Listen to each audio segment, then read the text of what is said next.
নাথযোগী ছাত্ৰ সন্থাৰ কেন্দ্ৰীয় অধিৱেশন আৰু যুৱ মহোৎসৱৰ প্ৰস্তুতিৰ বুজ লয় মন্ত্ৰী ৰঞ্জিত কুমাৰ দাসে। মন্ত্ৰী ৰঞ্জিত কুমাৰ দাসৰ মন্তব্য, অসমত পুনৰ NDA চৰকাৰ আহিব।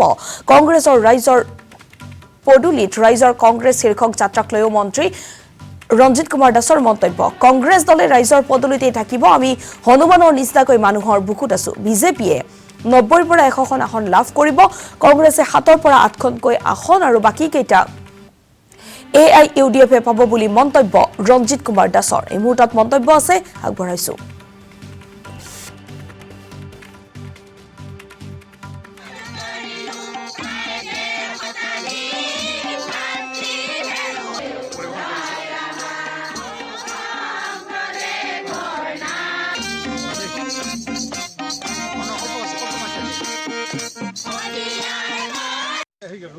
সদৌ অসম নাথযোগী ছাত্ৰ সন্থাই তেওঁলোকৰ এইবেলি এই এলেংবাৰী অঞ্চলতে তেওঁলোকৰ বাৰ্ষিক অধিৱেশন আয়োজন কৰিছে আৰু বাৰ্ষিক অধিৱেশনৰ লগত তেওঁলোকে যুৱ মহোৎসৱৰ আয়োজন কৰিছে।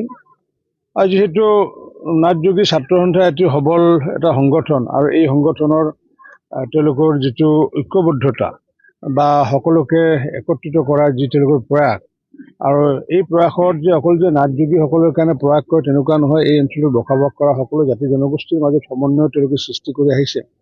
আৰু তেওঁলোকৰ যি সংগ্ৰাম, বিশেষকৈ নাথ যোগীসকলৰ আগন্তুক দিনত উত্তৰণৰ কাৰণে তেওঁলোকে নিৰলসভাৱে কাম কৰি আহিছে।